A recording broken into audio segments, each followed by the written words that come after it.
All right, so there is the Regal. And we'll go ahead and add in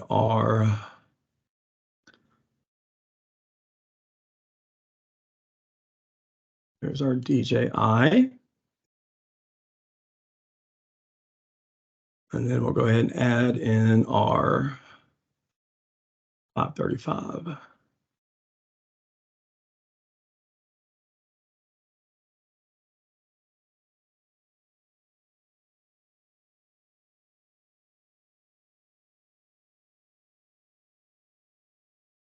Okay, we'll start with the Regal. And first thing we're going to take a look at is the conformity. Basically, how well the data set is going to conform to the surface. And there's several assets or several features of the ground that we can look at. First thing we'll look at is you see that here if we're looking at the point cloud, we've got some stairs right here. There is a curb over here, and then we'll take a look at another curb within the data set. So you can see that the features actually look really jump out really well with the Regal. If we zoom in, we can see that relatively really low noise level. So this actually conforms, extremely well. When we're taking a look at, say, the M2X, more noise. I mean, you still see a little bit of the stairs, not much, but a slight bit there. And then when we compare to the, make sure I got the right one. Come on. What happened to our, there is,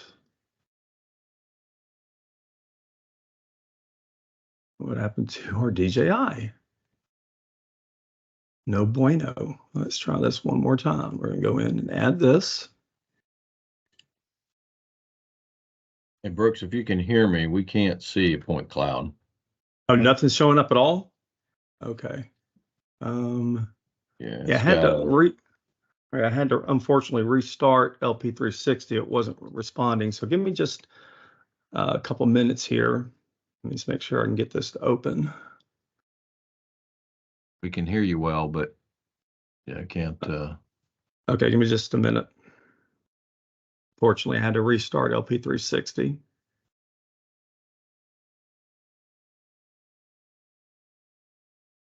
Okay, so there is.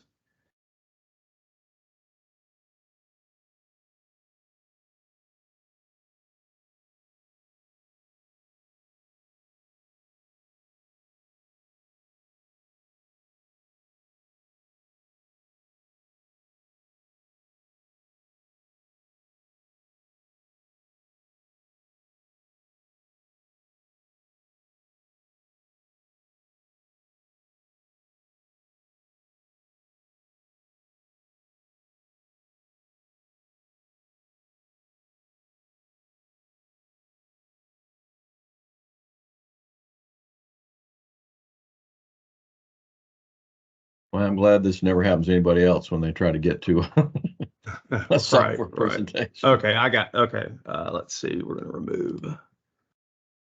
And let's see, share.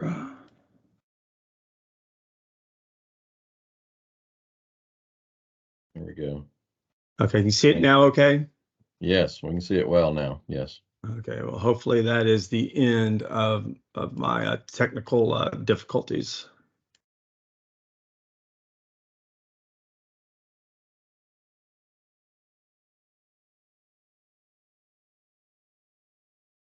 All right, so we're going to dock that.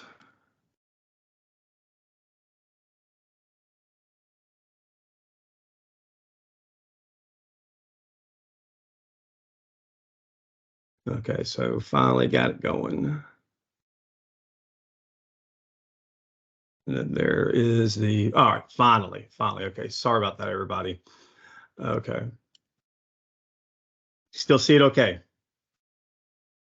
Yes, Adam? see it just Okay. fine. We've been asked, to provide a quick summary, kind of what we're trying to do here, just to kind of get everybody back on the same page Okay. here, Brooks. All You right. want So to maybe? quick summary is I was trying to overcome some technical difficulties there.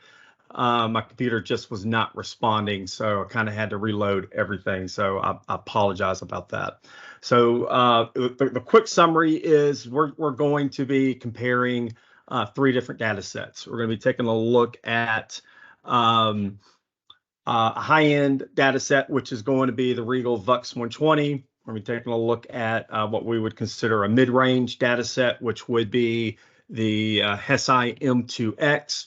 And then comparing those two to what we would consider an entry-level sensor, which would be a data set collected with the DJI L1.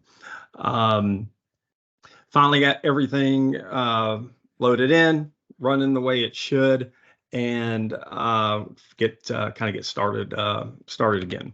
Now, all three of the data sets were flown and collected same time of year. They were flown last summer and flown at the same location, so that way we can get a really good idea of how each of these compare against each other. So we're going to take a look at several comparative analysis. We're going to take a look at vegetation penetration. We're going to take a look at noise level, and then we're going to take a look at conformity. So we'll kind of start back into the conformity again, and we'll start with the high-end system, and this is going to be the Regal, and we'll start right here. So we can see right here we've got a ledge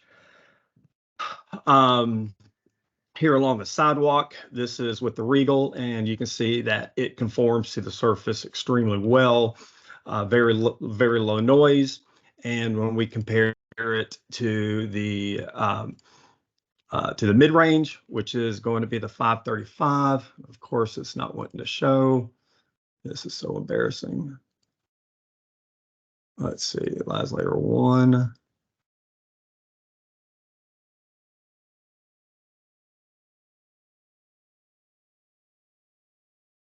Let's try this one more time. There we go. There we go. And then when we take a look at the 535. So to confirm, this right here is our 535. We can see that there is a higher level of noise when we're looking at the same location.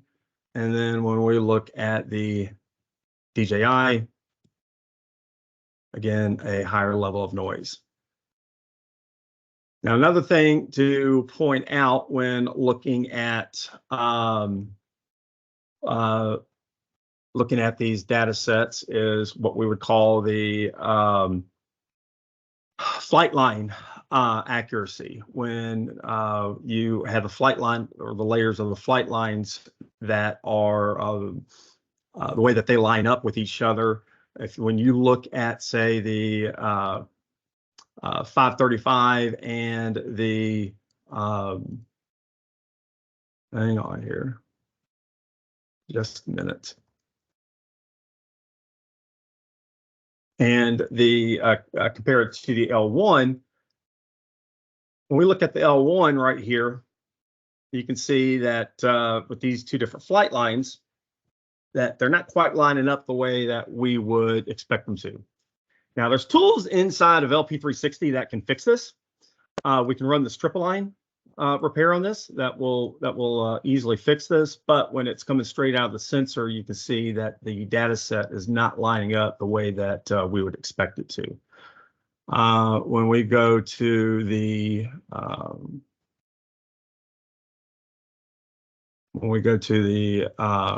Regal, we don't have any issues with this at all. Matter of fact, we go over to our points. We don't see that anywhere at all within the data set.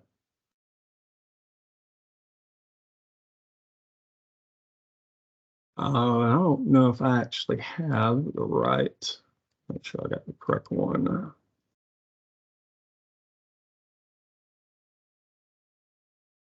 I believe.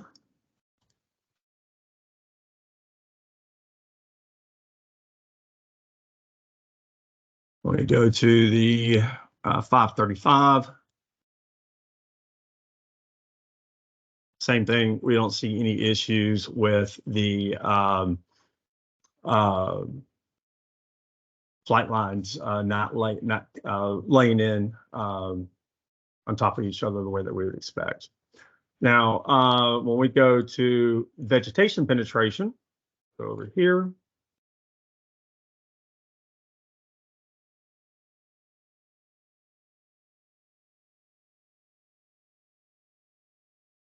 You see that the 535 has a really good vegetation penetration.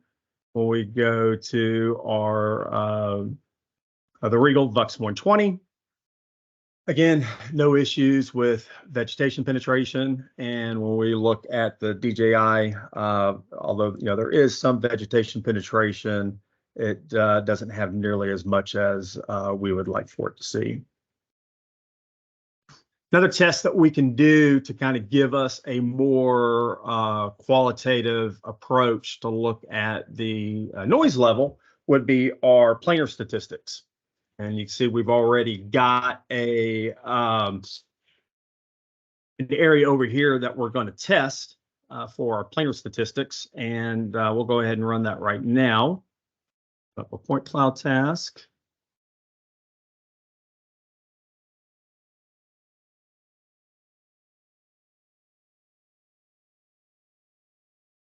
And when we're looking at our planar statistics, we can see that with the DJI, we've got almost a centimeter of noise. That was this range is what we would call our peak to peak. And when we go to our Regal, we'll run that again.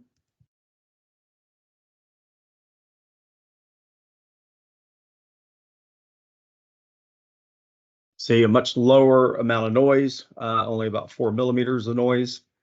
And then when we go to our, oops,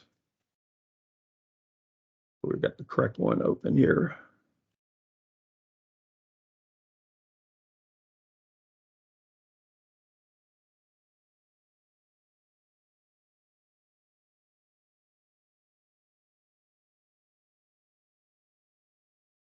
About the same with the 535. And then the last one of the final tests that we can do looking at our conformity would be looking at some of the curves. And I know we've got some curves over here. Over here, look at our point right here.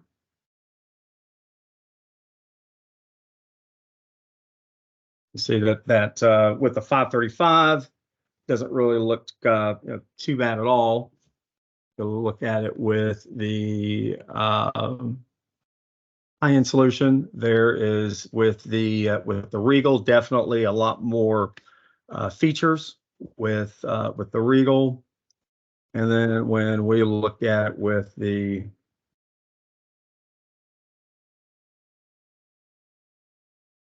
that's the same one.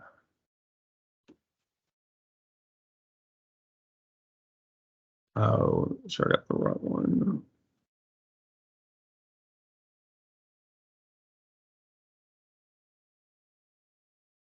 With the DJI, again, not that bad, but when we're looking at some other areas with the curb, we don't get as much of a what we would call precision. It doesn't really give us that conformity nearly as much as what we would like for it to see as with some of the other sensors.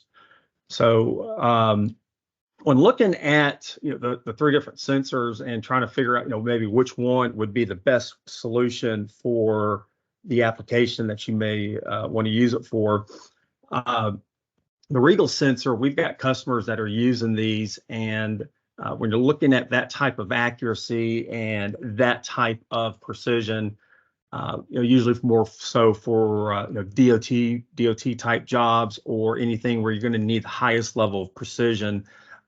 That's those types of applications is where we would recommend the Regals. Obviously, you can use it for a lot more applications than that. For your standard topo, it would be okay.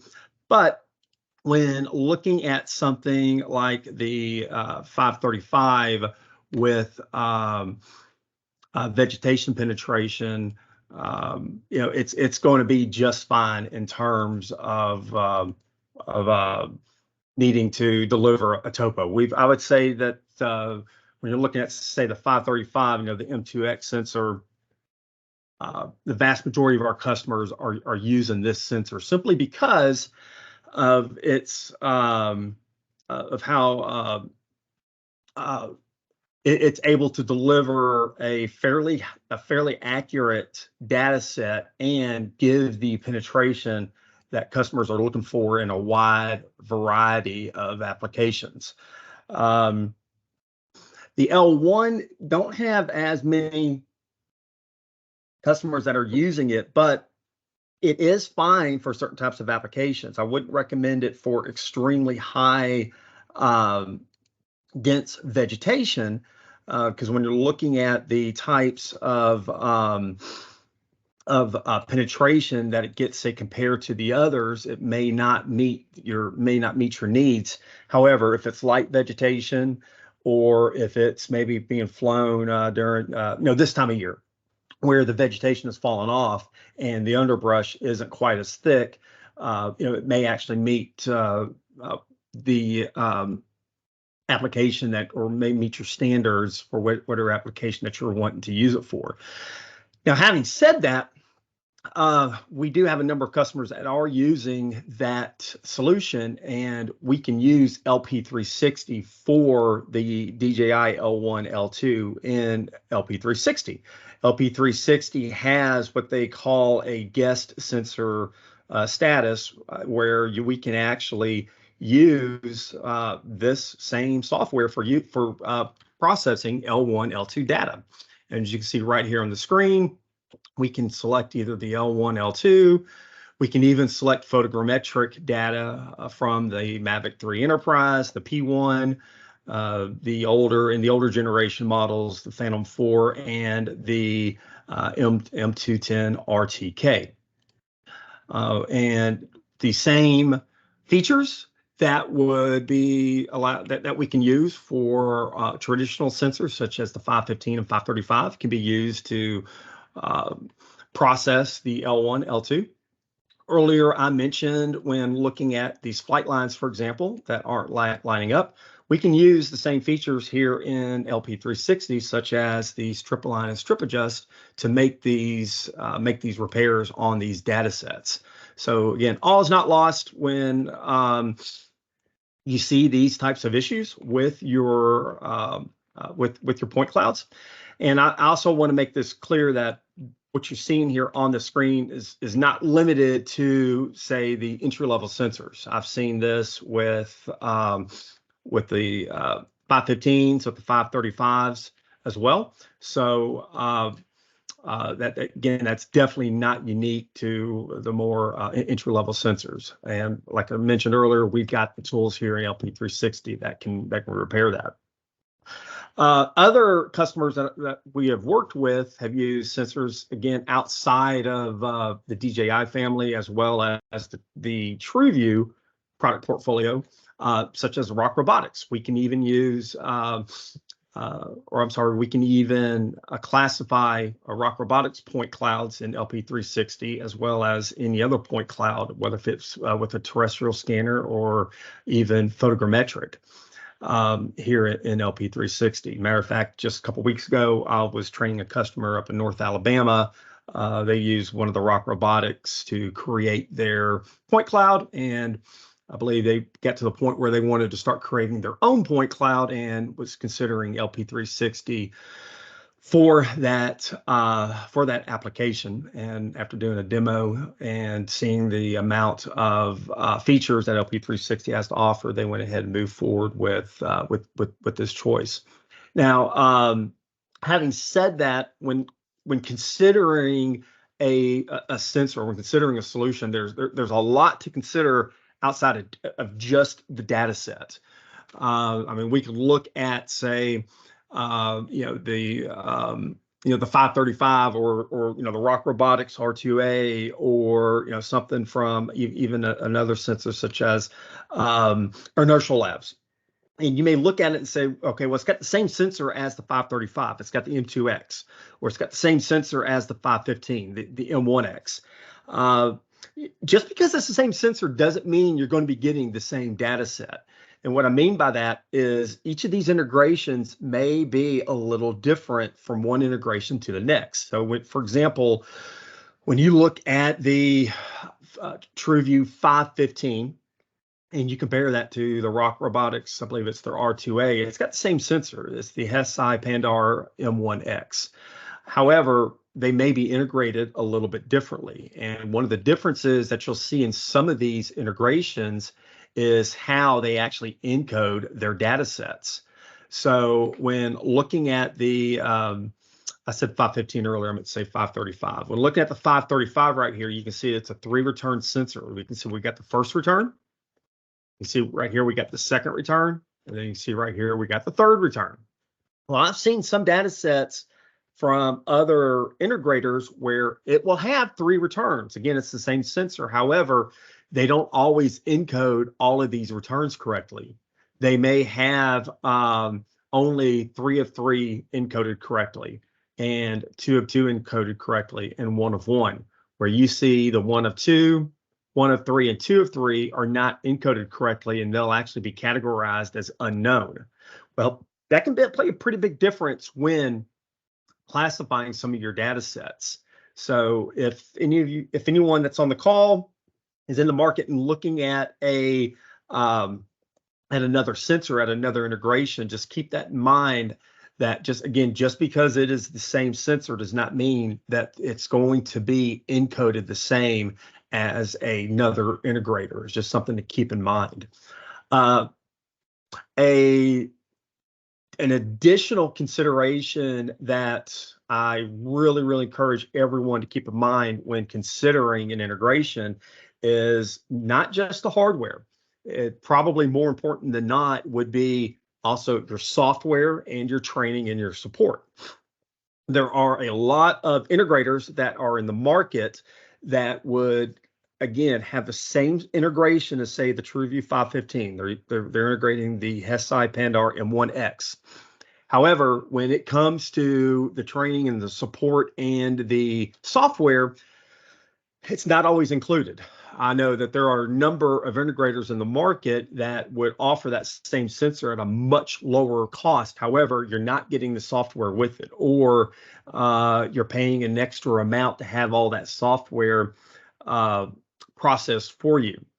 When any of our customers invest in one of the TrueView traditional products, such as the TrueView 515, 535, or one of the newer products that they had just launched, and the software package that comes with it, you own that software.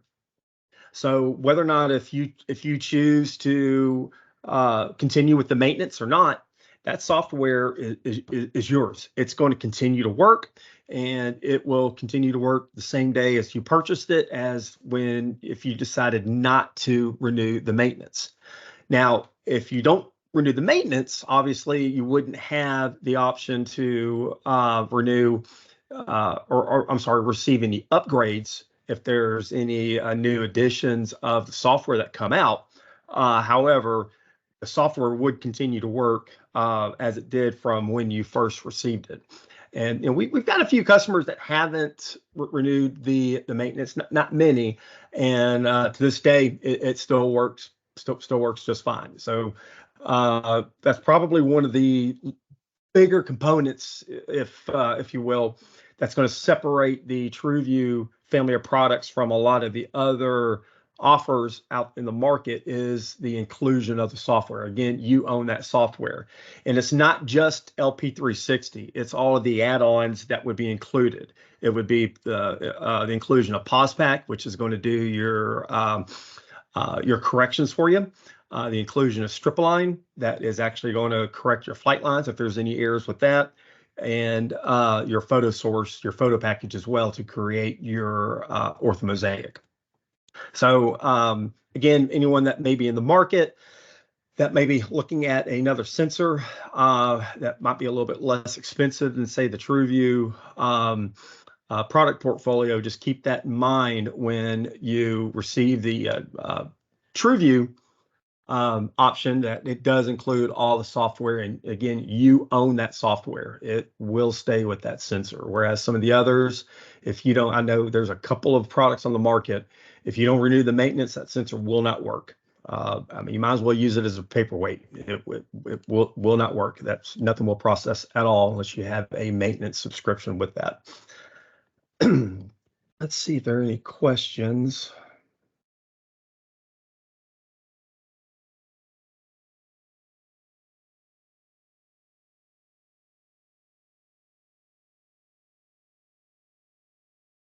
Julie, are you able to see if there's any questions? Yes, I do have one. Does the GOQ offer a mobile LiDAR solution?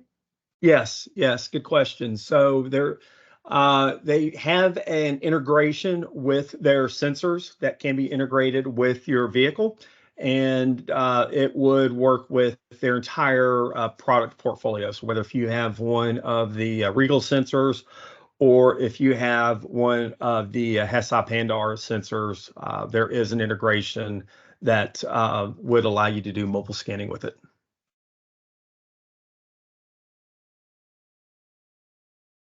Hey, what sensor would you say is the most accurate? As how far as accurate just, is it? yeah, as far as just black and white accuracy, I would say it is the, we can go and take a look at it right here.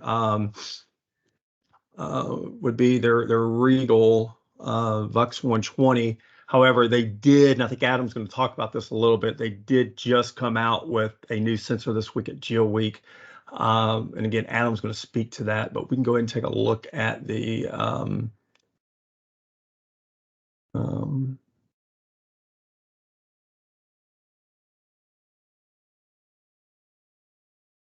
right here. So here is the Regal Vux 120. It looks like we've got one that's outside of the, and that's probably because there's a car parked on top of that. We're close to it. Here's our accuracy report for the Regal Vux 120.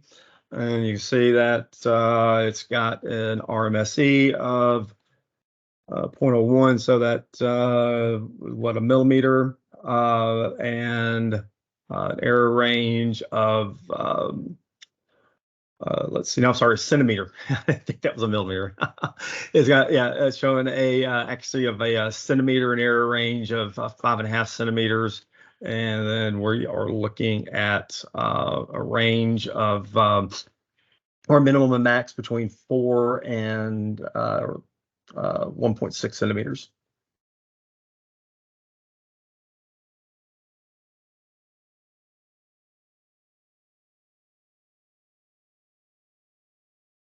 All right. Well, Adam, I'll go ahead and let's go back over to you. And again, I apologize about some of the issues I was having with LP360 getting it going, but glad I was able to get some of those showcased. And with that, Adam, I'll go ahead and turn it back over to you, because I know there's some new products that GeoCube just came out with, and especially in terms of accuracy. I know Adam wanted to showcase some of those. Okay. All right. Yeah. Thanks, Brooks. Yeah. Can you see that, Julie? Yeah. See the Yes, screen you're there? good. Yeah. Okay.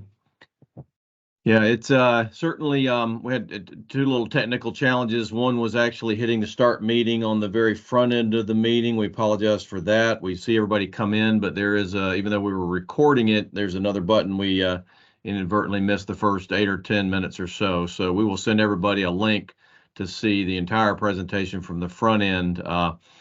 And sometimes when you're dealing with a heavy graphics software like this point cloud data is, doing it with multiple people online at one time through a video, it certainly has its challenges, and I'm sure probably all of you all dealt with that internally if you deal with any of this kind of data. So it is a little challenge. But that being said, we'd be happy to uh, meet back with you and review any part of this on a one-to-one basis if we need to do that, or you'd like to see it in more detail and maybe with a little more description. We also try to be sensitive to everybody's time. So wanted to leave you with just a couple thoughts, and also I just got back from Geo Week in Denver just a day or two ago, and I can tell you this is a very dynamic and exciting technology space, and so wanted to let you know about these are all some of the brand new announcements in our market that have just been made. So just want to highlight on a couple of key points here, and that is GeoQ, located in Huntsville. They've been our really primary LiDAR partner for approaching 6 or 7 years now. They announced a new TrueView 640 sensor, which is a very exciting addition to their product line that does provide absolute accuracy vertical of 2 centimeter. Then it does that through a number of different technological enhancements in the actual LiDAR sensor itself. But in addition to 500,000 points per second density, there's also a full frame 45 megapixel Lidar camera with up to 8 return data from that new sensor. So that's a very new offering that is very competitively priced considering that level of accuracy. And one of the other things that we do internally before we really try to talk with a customer in detail about absolute accuracies is we test all these sensors ourselves in a number of different types of applications, meaning hard surface, targets, dirt, and also in vegetated areas, so that we can give the customer a very good feel about what to expect in different types of conditions and different types of vegetation and canopy scenarios. So another very exciting new way in which you can, if you want to get into this type of technology, is GeoQ has announced a type of a SaaS model, or basically software as a service model for several of the different sensors that we can offer. And they call them basically flex plans, where you pay a minimal amount of investment for the hardware on the front end, and then you pay a more significant amount compared to if you purchase the hardware up front with a full price. You can then just pay for the software annually each year that you want to continue to use the hardware. So it's a way to get into this technology with a much less initial capital investment, and get you working with the product, learning how to really utilize it and start making some money with it. And then you've got some options after that. So there's a lot of talk in the industry also about Blue certified drones and NDAA compliant drones. A lot of buzz in the industry about that, and we could do a whole session just on those two particular topics. But one of the new products that is we will be showcasing the day before the Tennessee Land Surveyors Conference in March. So on March the 6th, the day before, it's on a Wednesday afternoon, we're going to be doing a hands-on, you can actually fly the drone yourself type of experience with the Inspired Flight IF 800 Tomcat.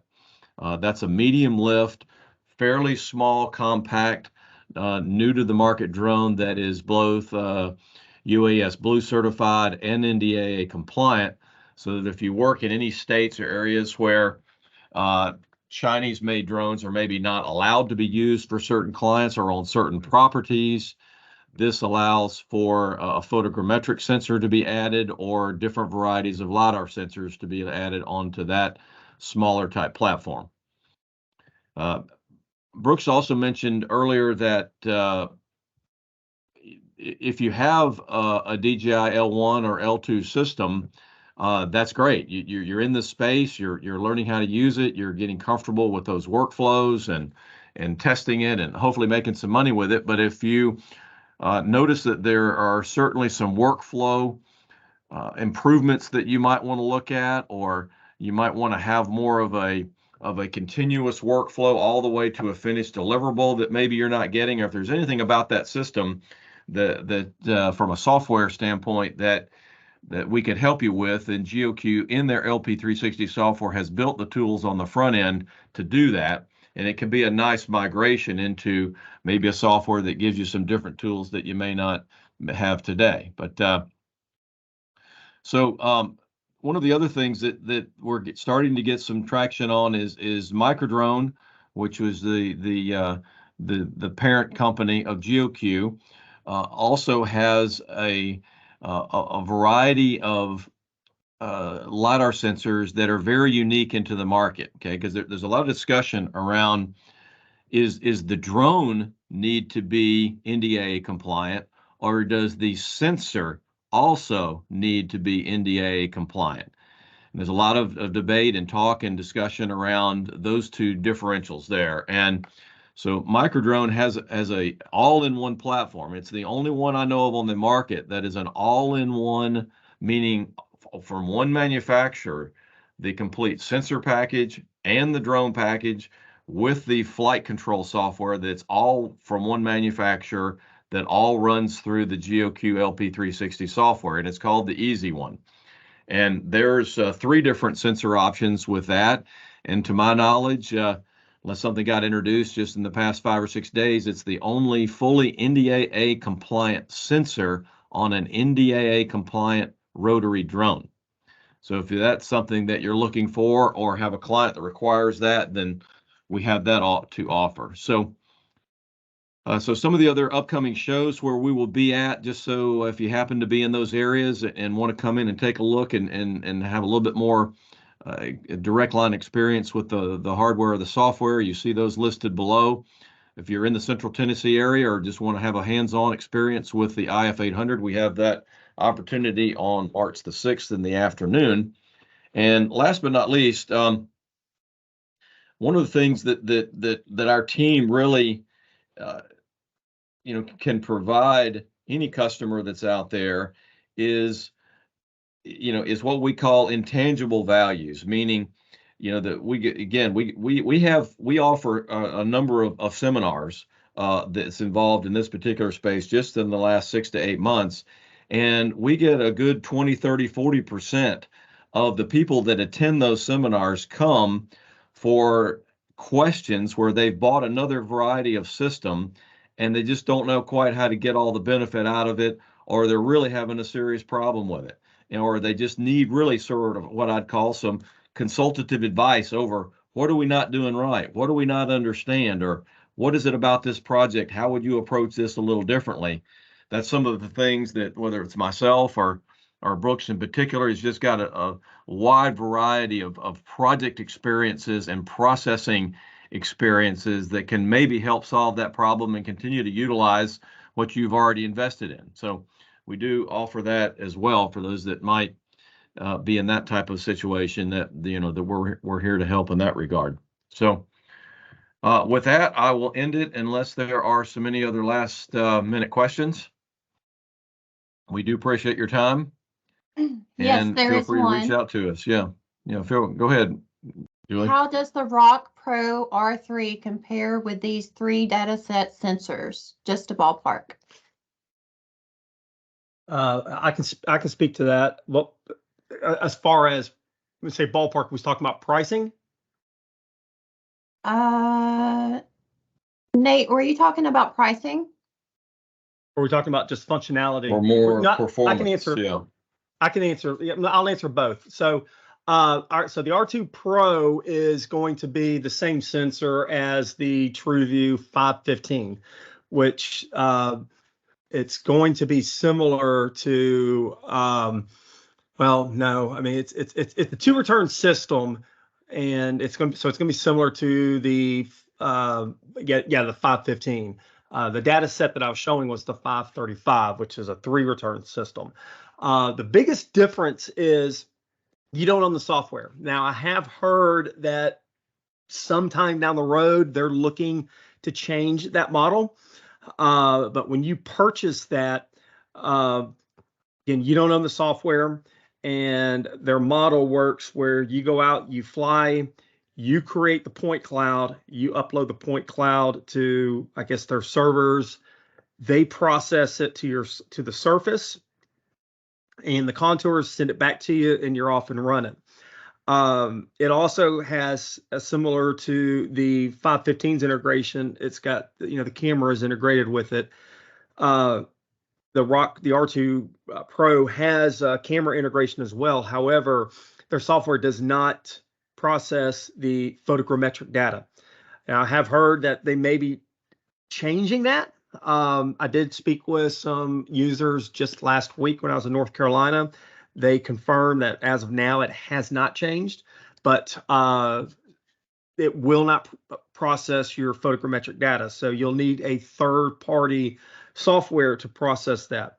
Unlike LP360, you can process everything under one roof. LP360 is literally a turnkey solution. It will process both your point cloud as well as your digital ortho. Pricing, it is similar to the TV 15 Flex package, where you pay a annual fee, if you will, an annual maintenance that will continue to allow the software to work. And it's going to be very similar to, I think it's on the screen right now. It's going to be very similar to the Flex plan that we have with the TrueView 515. Now, unlike the the biggest difference in the plans is Rock Robotics is going to charge you. There's a token system that they use when they process your data. When you purchase the system, I think you get a certain amount of free processing, if you will, each month, and it's not much. Can't remember if it's like 50 acres. If you're a power user, again, it's not much. Under the Flex plan, under the TrueView Flex plan, you process as much as you want. It doesn't matter if it's 100 acres or 1,000 acres. It's going to be the same. It's going to be the same price. So that's where you're going to see the biggest differences. But the cost, when you're looking at just the black and white numbers, the costs are going to be very similar, with the exception that if you're a power user and you're processing a lot of data, you're going to pay a lot more under the Rock Robotics, because they're going to charge you by the acre for the amount of data that they need to process. Hopefully that answers your question.